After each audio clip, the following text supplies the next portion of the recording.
Hi guys, Bran here, and welcome to another commentary video. Today, I wanted to talk about one of the reasons that I don't see a lot of people talk about why skill-based matchmaking sucks in Dead by Daylight. Most people have come to the conclusion, and the right conclusion, that skill-based matchmaking in DBD, the MMR system, if you know it by that name instead, kind of sucks. It kind of has generally kind of swept over our game with a little bit more of a sweaty tryhard mentality, whereas usually when you see like you used to see like sweaty tryhard kind of mentalities, it was down to like a streamer doing an escape streak, a streamer doing a kill streak, stuff like that.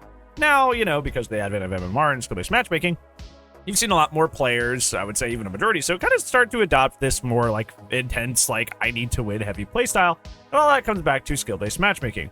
And that's not even to say that skill-based matchmaking is creating these more intense matches. It's more of just the fact that, like I've said in a previous video, if you set the goal is now to sweat. People want to sweat because people like goals. People like goals. We are just humans are goal-based beings. We like tasks. We like tasks.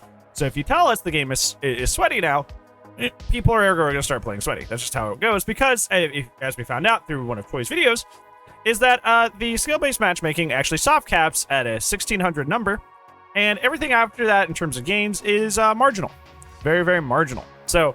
The skill-based matchmaking is not actually as expansive and as in-depth as even behavior claimed it was. So it's not even like skill-based matchmaking does its job of what it's supposed to be doing to begin with. So it's not functional. So we've gotten the sweat of a skill-based matchmaking system, and we've also not even got a functional skill-based matchmaking system. But what is the thing that I am going to point out that it makes it even worse? Well, let's go ahead and talk about it. So the thing I'm going to point out is that skill-based matchmaking systems kind of in general don't really work out really well, but they do fit games that have more of a sweaty environment, which I don't think DBD is. I think DBD is a party game, so it doesn't really fit this environment, but it does have a place in environments that do have more sweaty, kind of just more inherent structure to it, not like an ASIM, but it can actually be played sweaty, like fighting games, like certain FPSs that have that structure to the game. That way, skill-based matchmaking can actually read a player's skill accurately, and then ergo try to match people up with the right people based on that skill that is actually being read. There is one caveat to skill-based matchmaking systems, because usually they do a lot of damage to the games that they are inserted into, because sweat's kind of boring in general for the most part. But the one thing that people do like when it comes to like sweating systems is that usually there's bragging rights involved. So these can come in titles, your actual MMR rank. You have something that you can show to people to say, look, I do really well in this game. Hey, I'm a diamond player. Hey, I'm an emerald player. Some big rank that is nice and shiny and cool that you can show off to other people and say, hey, look, I go really hard in this game, and I'm a higher rank than a lot of people in this game. Guys, look at me. Look at how cool I am. That's something that's kind of like that feeling of accomplishment is really, really important to any skill-based matchmaking system, because, like I said, it's kind of one of the very, very few bright spots of a skill-based matchmaking system in general. Skill-based matchmaking systems usually have a lot of sweat incurred, and obviously, if you don't do it right, it obviously leads to even more miserable matches like we see in DBD, where it's not even functioning and measuring skill. So one of the best things that really comes out of it is the ability to say, hey, I'm a big player, I have played a lot, I am skillful in this game, and I'm this really, really cool rank that I can show off to people. Now, the problem with DBD's skill-based matchmaking is your MMR number is actually hidden. Your MMR number is actually hidden. I know some of you are confused. You're like, wait, what about grades? Grades are not at all tied to your skill. Grades are essentially just playtime. That's what grades are. You pip up, you pip down, you can't pip out. So you can't lose your grades. You can pip to the bottom of a grade rank that you have reached, but you can never leave it. So it's literally just playtime.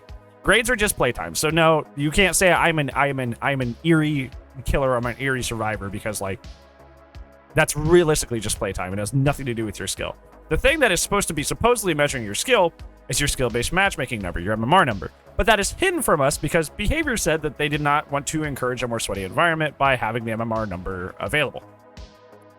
Well, you failed in that endeavor because the sweaty environment happened anyway. And now we don't even get the only good part of this, which is kind of like the bragging rights aspect of having an MMR system, saying like, hey, I am 1800 MMR. I am that far past the soft cap. Isn't that cool? Nope, can't say that because you can't check. I mean, hackers can check, but like we can't. The normal population cannot. You can't say, oh, well, that's really cool. The average MMR is like 1200. You're way above that. You can't say that. We don't have access to that data. We just don't at all. We can't even have one of the few fun parts about an MMR system, which is the bragging rates.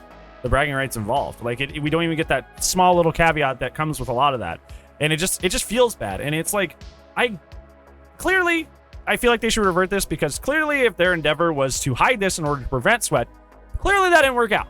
Clearly that didn't work out. People started sweating anyway, and now I feel like most players play in a very, very intense I need to win heavy way. So clearly your built-in defense system did not work. So I feel like it'd be nice if we could just actually like see our MMR. That way we could just have the one good part about skill-based matchmaking system, which is the ability to be like, oh hey, I'm really, really good at the game, or hey, I need to improve at the game. Just being able to see our number and have some bragging rights, or see how much we need to still improve. Just something, some positive aspect to that. Obviously, I don't think this skill-based matchmaking fits this game, and honestly, I'd just rather have it taken out entirely. But if we're stuck with this, because it's been in the game for a while, we're stuck with this. I would at least like to see my number now, please. So, yeah. Thank you so much for watching, guys. What do you guys think? Do you think that you would like to see your skill-based matchmaking number, or do you like that they've hidden it? Let me know down in the comments below. But other than that, it's going to be it for today's video. Thank you so much for watching, spending time with me today. But I do upload daily, so I will see you in the tomorrow zone. But if I do not, well, you know. I'll see you when I see you. It made you think I was going to say it. but I did. This is not the video. Anyways, goodbye.